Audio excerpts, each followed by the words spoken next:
fait, c'est la deuxième fois que je vais parler de Trump. Jamais de ma vie ai-je pensé que sur la place publique, je parlerais de politique américaine. Je suis plutôt quand même littéraire. Mais là, depuis que Trump a pris le pouvoir aux États-Unis, c'est comme si ma perspective avait complètement changé. Et maintenant, en fait, je me pose régulièrement des questions sur, non pas tant l'existence de Trump, mais sur la présidence de Trump. La dernière fois, c'était l'automne dernier, dans le cadre d'un colloque du CRIS, donc du Centre de recherche interuniversitaire en sociocritique des textes. Le titre de mon introduction, de mon intervention était Trump et la rhétorique paroxystique. Vous voyez qu'on est quand même assez proche. Et en fait, l'argument que j'avais fait, et auquel maintenant je tiens, c'est le fait que Trump était notre premier président présentiste, mais au sens de véritablement présentiste, au sens où Hartog et les historiens en parlent. Et je pense que ce rapport au mime nous permet justement d'exploiter encore une fois exactement le même type d'argument. Donc, c'est chapitre 2 d'une réflexion sur le président présentiste. Alors, si Barack Obama nous avait habitués à une pensée complexe, à des discours mûris et à une posture empreinte de dignité, son successeur à la Maison-Blanche a tôt fait de casser le moule et de tout remplacer par une vulgarité sans borne et une pensée en morceaux, en menus morceaux sans queue ni tête. Trump parle par phrases tronquées, il parle par images, il multiplie les raccourcis. Si l'FBI n'a pas poursuivi la piste de Nicholas Cruz, c'est parce qu'il était distrait par l'enquête sur, bien sûr, sur l'ingérence de la Russie dans l'élection de 2016. On va essayer de connecter les deux liens, ça ne marche pas. Les associations de surface, les bons mots. En fait, il raffole des bons mots. Autant dire qu'il a les meilleurs mots. I know words, dit-il. I have the best words.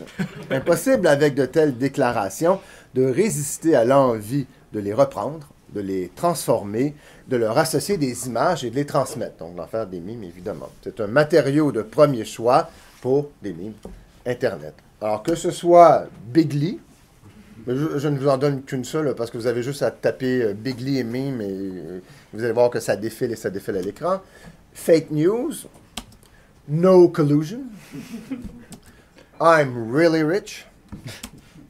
Et bien sûr, comment éviter grab her by the, j'ose à peine dire le mot, grab her by the pussy. Hein. Ce goût pour les phrases punchées, imaginées, définit le politicien depuis les débuts de sa carrière, lui qui préfère, au-delà de tout, le clinquant et le flamboyant.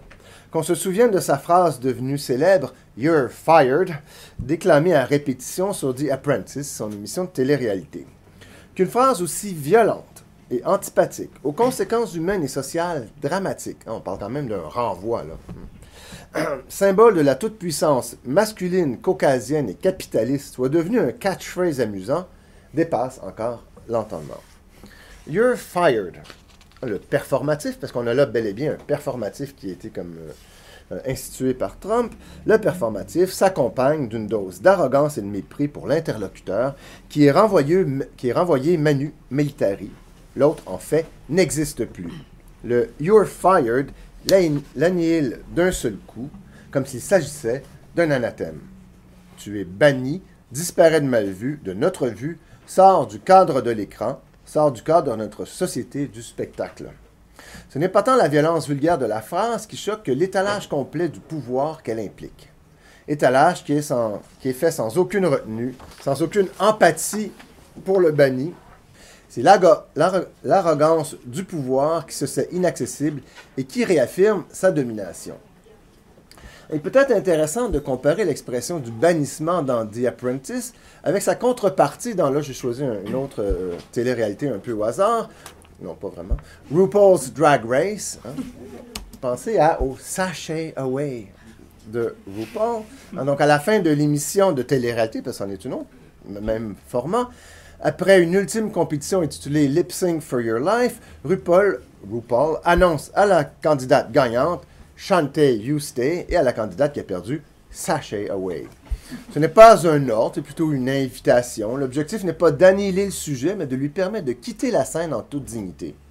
Le sens exact de l'expression est soumis à la discussion. Sa première utilisation par RuPaul, d'ailleurs, remonte à son hit de 1993, Supermodel of the World, pour ceux qui ont une mémoire qui se rend jusqu'en 1993. Mais le caractère opaque de l'expression, son absence de définition claire, parce qu'il y a quand même un certain nombre de définitions qui existent, puis on voit quand même que sachet, c'est une façon de marcher, bon, voilà, l'éloigne d'une utilisation autoritaire et péremptoire. C'est une chose d'avoir été renvoyé, to have been fired, c'en est une autre d'avoir été sashayed away. L'un est non ambigu et explicite dans ses effets, l'autre exactement le contraire. Il faut dire que l'objectif de The Apprentice est d'humilier les candidats et de réaffirmer la suprématie de Trump, tandis que RuPaul's Drag Race est de promouvoir l'acceptation des différences et de maintenir le statut de RuPaul comme modèle. Trump, pourtant, n'est pas étranger à l'utilisation de mots à la signification opaque. Qu'on prenne son très improbable « coféfé ». Il fallait y arriver. Le mot est apparu dans un tweet du 31 mai 2017. Trump a écrit « Despite the constant negative press, coféfé ». Le thème même de son tweet ne surprend pas, hein, la presse traditionnelle faisant partie de ses têtes de Turc. Mais que veut-elle dire? L'absence de point final laisse suggérer que le tweet a été interrompu avant sa rédaction complète, coféfé représentant vraisemblablement le mot coverage, tout à fait attendu dans le contexte. Hein. Il est souvent question dans les propos du président de negative press coverage. Bon, on imagine que c'est ça. Bon, il y a des gens qui ont déjà fait l'hypothèse qu'il était peut-être en train d'avoir une crise cardiaque et qu'il s'est arrêté sur le coféfé, mais bon. Semble-t-il, ça n'a pas vraiment fonctionné. Mais voilà, la phrase est incomplète et elle a été malgré tout publiée dans un criant manque de décorum pour un président. C'est à une pensée interrompue qu'on a droit, et le coféfé est l'expression même de cette syncope. Alors, dans un tel contexte, on ne s'étonne pas que le mot ait été l'objet d'une multitude de réappropriations mimétiques. Comme on peut le lire sur Know Your Meme, et je cite le site, le tweet a été laissé pendant plus de 6 heures avant d'être supprimé, conduisant à une série de jeux de mots, de blagues et de confusions, coféfé devenant le hashtag le plus populaire au monde et suscitant la couverture de plusieurs médias. Pour une petite erreur, c'est quand même un impact important. Alors, parmi, par exemple, les exemples qu'on aura de mimes, bien sûr, la signature officielle du président. Bien sûr, le Twin Peaks coféfé. This is, excuse me, a damn fine cup of coféfé.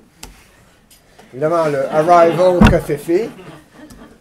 Et bien sûr, c'est cet homme qui nous explique que les anciens étaient en fait des extraterrestres. Ne peut pas s'empêcher de nous dire coféfé. Trump, en fait, on le comprend, est le grand générateur de mimes. Ses innombrables coups de gueule sur Twitter, ses déclarations improbables ou incendiaires, son faciès, ses postures parfois excentriques. Souvenez-vous de Trump derrière le volant d'un camion. Ses cheveux dont la couleur, tout autant que la coupe, détonne. Son opposition de tous les instants à la presse écrite.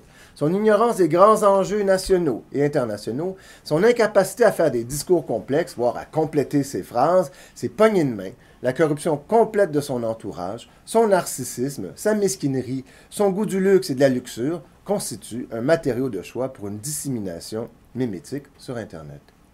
En fait, la question est de savoir ce que cela dit de la culture américaine. Eh bien, ça dit simplement que les mèmes lui conviennent à merveille et que la présidence peut bien être qu'une coquille vide, ce qui importe, c'est le spectacle qu'elle rend possible. Et à ce compte, la présidence de Trump est une émission haute en couleurs. Vide de sens, bien souvent, et dangereuse par son mépris de toutes les règles et conventions, mais divertissante à l'extrême. Merci.